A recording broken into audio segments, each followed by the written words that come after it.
अगर अभी तक आपने सोलापुरनामा को सब्सक्राइब नहीं किया है तो प्लीज अभी सब्सक्राइब करें। नमस्कार, मैं हूं जावेद देशमुख। आप देख रहे हैं सोलापुरनामा 24।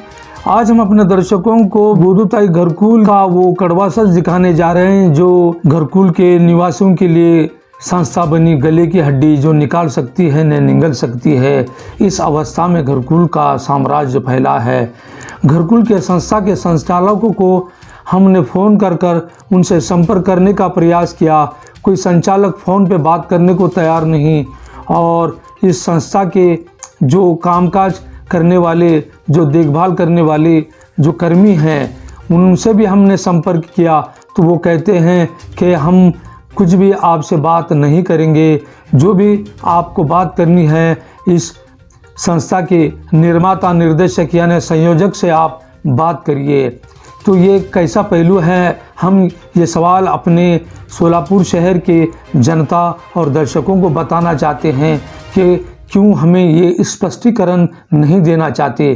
क्या हम जो सवाल कर रहे हैं वो सवाल हम जनता के हितों के लिए और घरकुल के निवासियों के लिए रखा है। लेकिन सबसे बड़ी बात यह है कि आज 15 वर्ष से क्यों इन सभासदों को जातीय तौर पर 7 बारे का उतारा क्यों नहीं दिया गया, ये सवाल है। सवाल नंबर 2, अगर उतारे के पीछे क्या ये जो इस ज़मीन पर बने जितने मकान हैं, क्या ये ज़मीन बैंक के पास गिरवी है, क्या ये ज़मीन पर कर्ज लिया गया है, इसीलिए संस्था इनको 7 बारा उतारा देना नहीं चाहती, ये सवाल।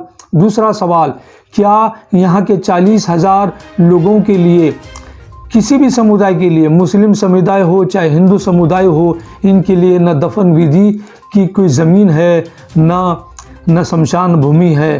क्या ये 40,000 लोगों को ऐसे हवाई में रखा है? क्या ये संस्था का अधिकार नहीं है कि उनके लिए ज़मीन मुहैया कराई जाए? या प्रशासन ने अब तक इस बात की खबर क्यों नहीं ली कि ये संस्था ज़मीन ली है तो कहाँ ली है? इसका आज तक 15 वर्ष से इस घरकुल के निवासियों को क्यों नहीं बताया गया कि शमशान भूमि और दफन भूमि कहाँ पर है? ये कई सवाल हैं जो संस्था इसका जवाब देना नहीं चाहती।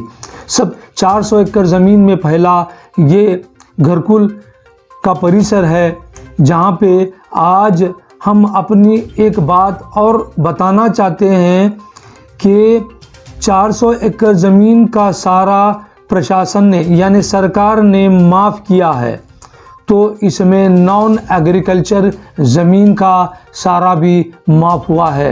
यानी 50 से 60 एकड़ ज़मीन नॉन एग्रीकल्चर है जो प्रशासन को लाखों रुपए का मुनाफा होता था, वो किस तरह से माफ़ हुआ है। हम इसकी तह में जाने का प्रयास कर रहे हैं।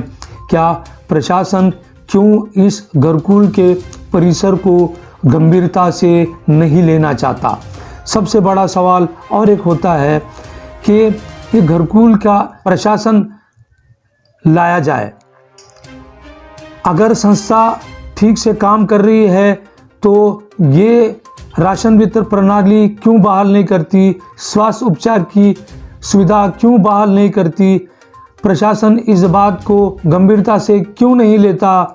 और हमारे संवाददाता को मिली जानकारी के अनुसार संस्था के निर्माता निर्देशक और संयोजकों ने संस्था संचालकों को और संस्था के जो कामकाज करते हैं कर्मियों से स्पष्ट तौर पे कहा कि न्यूज़ चैनलों की खबर को अनदेखी की जाए और उन्हें किसी बात का आंसर यानी उत्तर न दिया जाए। और उनसे कहा गया है कि वो जितना भी न्यूज़ चैनलों पे बोल रहे हैं उसको हम गंभीरता से न लें, क्योंकि उन्हें मालूम है कि हम मोर्चे और दबाव तंत्र पर प्रशासन और सरकार को किस तरह से घेरते हैं। प्रशासन हमें डरता है न न्यूज़ चैनलों को। न्यूज़ चैनलों की खबर को प्रशासन गंभीरता से नहीं लेता, गंभीरता से लेता है हमारे मोर्चे और हमारी दबंगगिरी पर, हमारे दबाव पर।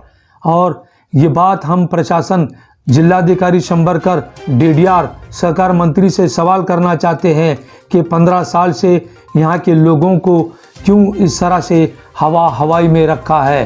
ये सोलापुरनामा की ये चौथे एपिसोड है जो हमने बीडी घरकुल पर बनाई है।